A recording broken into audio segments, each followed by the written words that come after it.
Bismillahirrahmanirrahim. Assalamualaikum warahmatullahi wabarakatuh. Alhamdulillah wassalatu wassalamu ala Rasulillah Sayyidina Muhammadin wa alihi wa sahbihi wa man tabi'ahu wa walah. Amma ba'd. Pemirsa Sela Perang TV dimanapun berada, semoga Allah Subhanahu wa ta'ala senantiasa melampahkan rahmatnya kepada kita semua. Amin ya rabbal alamin. Puji syukur kehadirat Allah Subhanahu wa ta'ala, kita dapat berjumpa kembali dalam Umat Bertanya, Ulama Menjawab.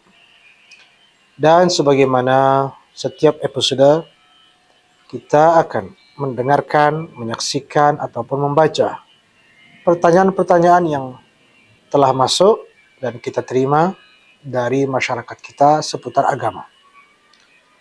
Seperti apa pertanyaan-pertanyaan untuk episode kali ini? Mari kita dengarkan bersama. Assalamualaikum warahmatullahi wabarakatuh. Bapak Tuan Guru, saya atas nama Muhammad Ramdhani izin bertanya, apa amalan atau doa yang bagus setelah melaksanakan sholat 5 waktu? Mohon dijawab. Mungkin hanya itu pertanyaan saya.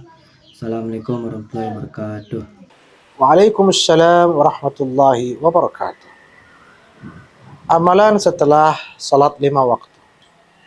Untuk diketahui bahwa ibadah salat 5 waktu adalah ibadah kewajiban, tentunya kita semua mengetahui itu.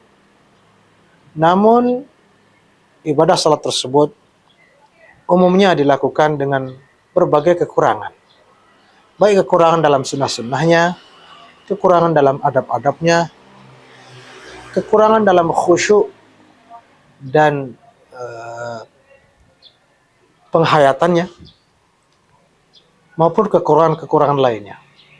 Karena itu, Nabi mengajarkan untuk melengkapi yang kurang-kurang, menyempurnakan yang tidak sempurna dalam ibadah salat kita, salah satunya dengan ibadah-ibadah sunnah, seperti salat sunnah, maupun amalan-amalan yang dibaca setelah salat. Di antara amalan yang dianjurkan adalah beristighfar. Itu setelah ibadah salat. Jadi kita sudah melakukan ibadah, setelah itu kita bermohon ampun kepada Allah. Nah, kok bisa? Emang kita harus melakukan dosa? Iya, tidak. Kita melakukan salat itu bukan dosa. Betul. Tetapi di dalam melaksanakan ibadah salat itu, seperti saya katakan tadi, ada saja kekurangan-kekurangan. Ada saja hal-hal yang tidak semestinya dilakukan di saat melakukan ibadah salat. Dan itu ternyata kita lakukan. Maka kita beristighfar, memohon ampun kepada Allah atas pelanggaran-pelanggaran yang kita lakukan di saat melaksanakan salat. Setelah beristighfar, kemudian Nabi mengajarkan beberapa doa seperti Allahumma antas salam wa minkas salam wa ilaika yarji'us salam fahayyina rabbana bis salam wa adkhilna al jannata daraka daras salam tabarakta wa ta'alaita ya dzal jalali wal ikram. Dan amalan-amalan lainnya seperti membaca ayat kursi, kemudian membaca muawwidzatain, termasuk qul huwallahu ahad, qul a'udzu birabbil falaq, qul a'udzu birabbin nas, qul ya ayyuhal kafirun. Itu juga dibaca setelah melaksanakan salat 5 waktu. Dan yang tidak kalah penting, subhanallah sebanyak 33 kali, kemudian alhamdulillah sebanyak 33 kali, dan Allahu akbar sebanyak 33 juga, ataupun 34 kali. Sehingga menjadi 100 atau 33 juga, lalu ditutup dengan digenapkan 100 dengan la ilaha illallah wahdahu la syarikalah lahul mulku wa lahul hamdu ila akhir. Dan amal-amal lainnya yang ditutup dengan mengangkat tangan dan memanjatkan doa, memohon kepada Allah Subhanahu wa taala. Silahkan minta apa saja, Karena di antara waktu terkabulnya doa adalah selepas melaksanakan sholat 5 waktu. Ya, itulah kurang lebih beberapa amalan yang dianjurkan untuk dibaca selepas sholat 5 waktu, sebagaimana diajarkan oleh Nabi kita Nabi besar Muhammad sallallahu alaihi wasallam. Namun sebelum sholat juga ada anjuran-anjuran lain. Mohon maaf, sebelum salam. Tadi kita katakan ada doa di penutup amalan-amalan setelah sholat. Di akhir sholat sebelum salam, setelah membaca tahiyat dan salawat, itu juga dianjurkan berdoa, dan itu termasuk waktu terkabulnya doa. Di situ juga dapat berdoa. Di saat sujud juga sangat dianjurkan berdoa. Bingung bahasanya seperti apa? Di dalam hati itu pun diperbolehkan. Sampaikan hajatnya kepada Allah Subhanahu wa taala di saat sujud. Kata Nabi, di saat sujud itulah saat di mana hamba itu sangat dekat dengan Allah Subhanahu wa taala. Semoga Allah mengabulkan segala doa-doa kita dan menerima segala amalan-amalan kita. Amin ya rabbal alamin. Assalamualaikum warahmatullahi wabarakatuh. Bapak Tuan Guru, saya atas nama Yogi Saputra izin bertanya, apakah benar orang yang meminum minuman keras atau mabuk itu sholatnya nggak diterima selama 40 hari? Mohon penjelasannya. Sekian dari saya. Assalamualaikum warahmatullahi wabarakatuh. Waalaikumsalam warahmatullahi wabarakatuh. Apakah orang yang meminum minuman keras tidak diterima salatnya selama 40 hari? Jawabannya ya, betul. Karena ini disabdakan langsung oleh Nabi kita Nabi besar Muhammad sallallahu alaihi wasallam. Dalam satu hadis yang diriwayatkan oleh Imam Ahmad dan yang lain-lain, Nabi bersabda, "Man syaribal khamra lam tuqbal salatuhu 40 yauma." Barang siapa meminum khamr, minuman keras atau minuman yang memabukkan, menghilangkan akal, maka tidak diterima salatnya selama 40 hari. Namun penting dijelaskan di sini, bukan berarti setelah minum khamr tidak usah salat sampai 40 hari ke depan karena tidak diterima. Bukan seperti itu mengambil kesimpulan dari hadis itu. Seharusnya kesimpulan yang diambil dari hadis itu adalah maka janganlah sampai minum khamr, kan begitu. Bukan jangan sholat setelah minum khamr, bukan. Tapi janganlah sekali-kali sampai terjadi yang namanya minum khamr. Karena akibat dan hukumannya sangatlah berat. Salah satunya tidak diterima sholatnya selama 40 hari. Selain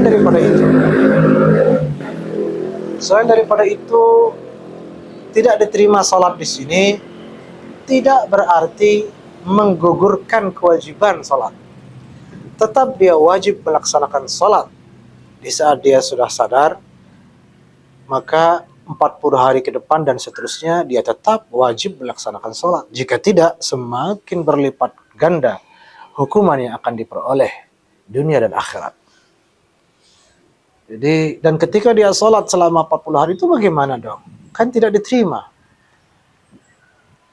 Jadi, perinciannya seperti ini. Secara fikih, secara hukum Islam, sholatnya sah selama dia sudah wudu, dia menghadap kiblat, pakaiannya dan badannya maupun tempat sholatnya suci dari najis, dan sebagainya, sudah masuk waktu dan sebagainya, melaksanakannya dengan baik dan benar, itu salatnya sah. Jadi tetap salatnya sah, hanya saja pahalanya yang gugur atau seperti tadi tidak diterima. Namun tidak diterimanya sekali lagi tidak mengganggu keabsahan salatnya jika dilakukan, dan yang paling penting tidak menggugurkan kewajiban salatnya, tetap wajib. Kemudian apabila betul-betul bertaubat, menyesali, dan betul-betul berazam tidak mengulangi lagi, maka tidak mustahil salatnya menjadi diterima pahalanya seutuhnya kalau betul-betul dia bertaubat. Tetapi yang paling penting adalah hadis ini atau pernyataan dari Nabi ini adalah sebagai penegasan saja bahwa orang yang minum khamar dan tidak bertobat itu sangatlah merugi di dunia maupun di akhirat. Tidak terlalu jauh berbeda dengan hadis yang mengatakan barang siapa berbicara di saat khatib berkhutbah maka tiada Jumat baginya. Tiada Jumat baginya ini kan bukan berarti dia pulang saja setelah kedung bicara pulang karena Jumatnya tidak diterima.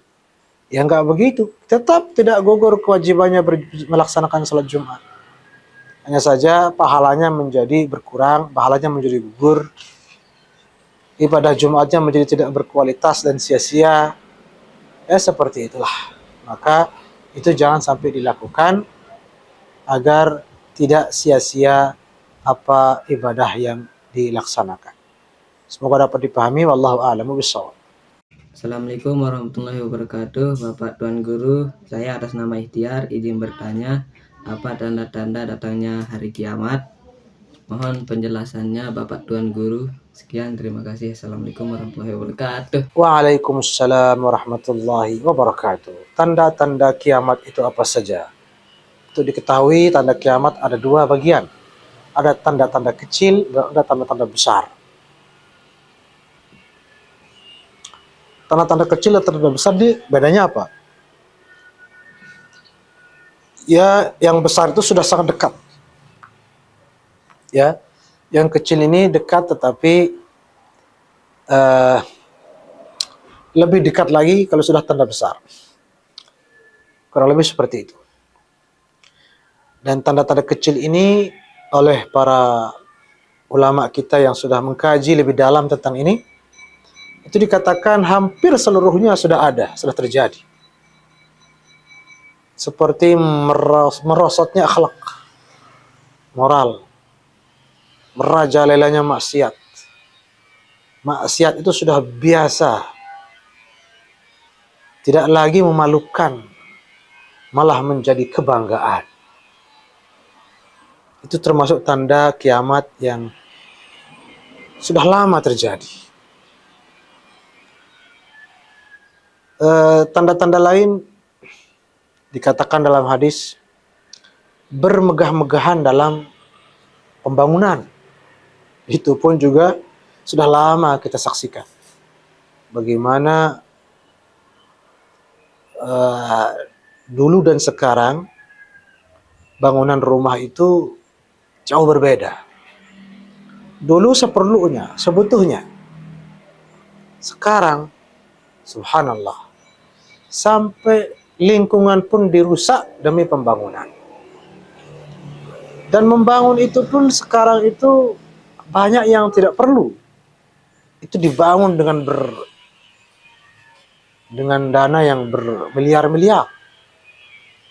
Tapi tidak dibutuhkan. Belum lagi dengan kaca-kaca, yang mana itu punya dampak negatif bagi lingkungan sekitar, bagi alam, dan sebagainya. Termasuk masjid-masjid, walaupun itu sebenarnya positif.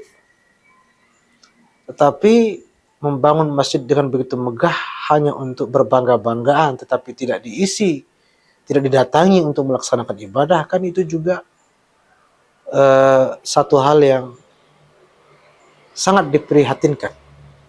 Itu pun salah satu tanda kiamat yang sudah lama terjadi. Termasuk juga dalam hadis dikatakan antalidal amatu rabbataha, bahwasanya perbudakan itu kembali lagi seperti dulu, walaupun dengan corak dan model yang berbeda. Bahkan seorang ibu menjadi budak bagi anaknya sendiri, anaknya menjadi tuannya. Baik di sini kata ulama budak sebagaimana dulu diperjualbelikan, maupun ya dalam arti perlakuan dan sikap. Dan itu pun sudah banyak kita lihat bagaimana orang tua itu dialah yang patut sama anaknya, yang patuh sama anaknya. Mohon maaf. Dia yang nurut sama anaknya, dia yang takut sama anaknya. Dia diatur-atur oleh anaknya sendiri. Nauzubillah min zalik. Dan tanda-tanda kiamat lain. Maksiat, merajalela, fitnah di mana-mana, peperangan juga di mana-mana. Itu tanda-tanda kecil. Semakin mendekat lagi kiamat, muncul tanda-tanda yang lebih dahsyat lagi. Seperti munculnya Dajjal, munculnya Ya'juj Ma'juj, adanya dukhan, asap, adanya munculnya hewan, yang mana hewan ini berbicara. Kemudian lagi tanda-tanda kiamat besar yang betul-betul ajaib lainnya. Ya, termasuk diantaranya pada penghujung tanda-tanda kiamat tersebut adalah turunnya Nabi Isa alaihissalam dan munculnya khalifah terakhir, yaitu Al-Imam Al-Mahdi. Seperti apa? Ya tunggu saja tanggal mainnya. Yang penting, mari kita betul-betul selalu kembali kepada Allah, selalu bertaubat kepadanya, agar kita diselamatkan dari fitnah akhir zaman ini. Sebab semakin akhir zaman ini, semakin banyak orang yang tidak baik. Sehingga kiamat pun terjadi di saat sudah tidak ada lagi orang baik di muka bumi ini. Semoga Allah melindungi kita dan anak-anak kita. Amin ya rabbal alamin. Pemirsa yang dirahmati Allah, beberapa pertanyaan lainnya akan kita jawab setelah jeda berikut ini. Karena itu tetap bersama kami.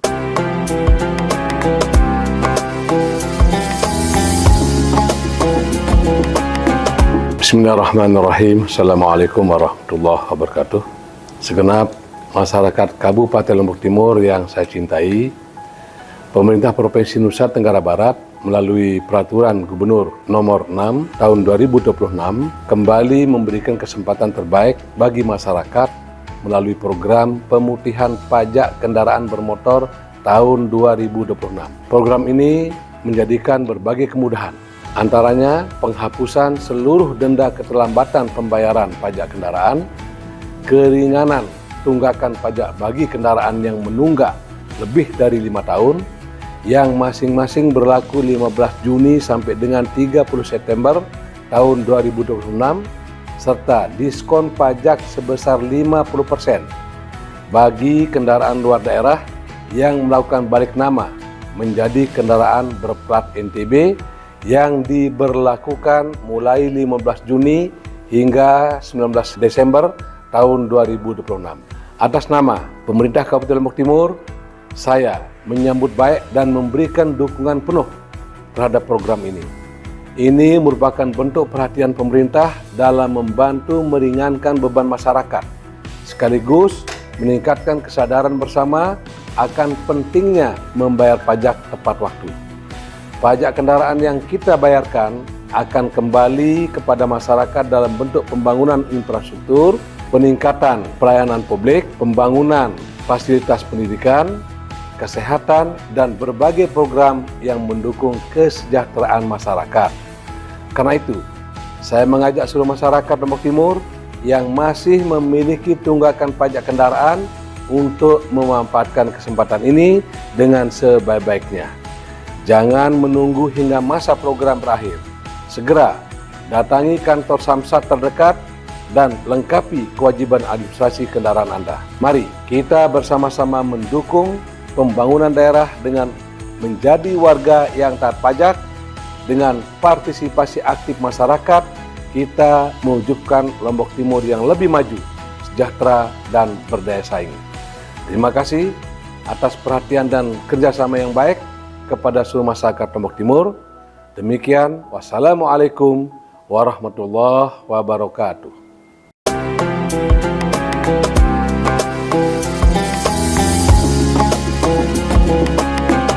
Assalamualaikum warahmatullahi wabarakatuh. Bapak Tuan Guru, saya atas nama Suhardiman izin bertanya, apa hukum ketika seseorang berbicara pada saat pelaksanaan khutbah Jumat? Mohon penjelasannya Bapak Tuan Guru. Sekian, Assalamualaikum warahmatullahi wabarakatuh. Waalaikumsalam warahmatullahi wabarakatuh. Ya, pertanyaannya tentang bagaimana apabila seseorang berbicara di saat khatib sedang khutbah. Dalam hadis dikatakan oleh Rasulullah SAW bahwasanya orang yang berbicara di saat khatib sedang berkhutbah, beliau bersabda, faqad lagha wa man lagha fala jum'ata lah. Maka sia-sialah, maka dia telah melakukan perbuatan yang sia-sia, dan sia-sia pula pahala ibadah Jumatnya. Fala jum'atalah, tidak ada Jumat baginya, kata Nabi. Maka betul bahwa orang yang berbicara di saat khutbah itu adalah perbuatan yang terlarang, tetapi tidak menggugurkan kewajiban Jumatnya. Artinya ketika dia sudah terlanjur berbicara, bukan berarti sudah pulang saja kalau begitu, karena tidak ada gunanya berjumat. Dia sia-sia, tidak ada Jumat bagi kita. Pulang saja sudah kalau begitu. Tidak begitu. Jika itu dilakukan, semakin berlipat dosanya. Itu menunjukkan bahwa itu hukuman bagi yang berbicara. Maka janganlah berbicara.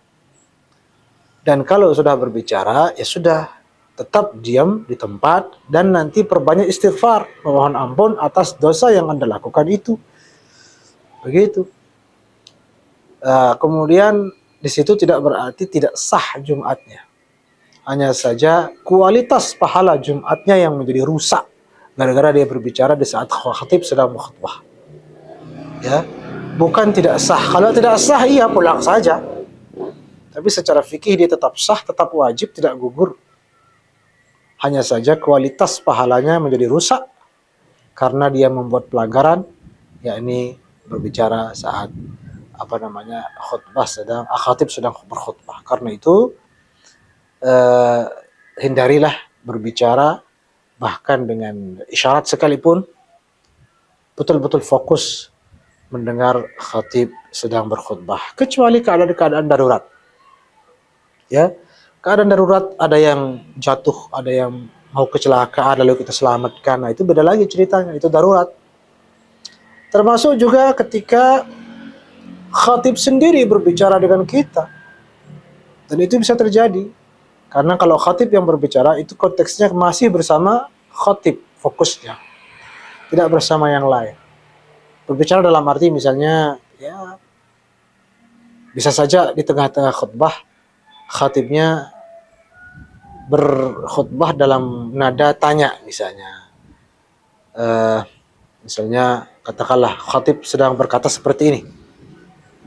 Maka jamaah kaum muslimin rahimakumullah, karena itu kita betul-betul saat-saat ini harus memperbanyak tahu. Nah, itu kan ada nada tanya, taubat gitu. Memperbanyak bertau, lalu kita refleks mengatakan bertaubat. Itu kan berbicara dengan khatib. Atau misalnya khatib mengucapkan nama Nabi, lalu kita mengatakan sallallahu alaihi wasallam. Atau khatib sedang berdoa, semoga lalu kita mengatakan amin ya Allah ya rabbal alamin. Itu tidak masalah. Maksudnya yang dilarang itu berbicara dengan orang lain di sekitar kita, yang mana pembicaraannya pun di luar konteks khutbah tersebut, apalagi dunia yang dibicarakan. Maka itu jelas terlarang dan rusak kualitas pahala ibadah Jumatnya. Kira-kira demikian, semoga dapat dipahami. Allahu a'lam bishawab. Pemirsa yang dirahmati Allah, ada sejumlah pertanyaan lagi namun berupa teks. Seperti apa pertanyaannya?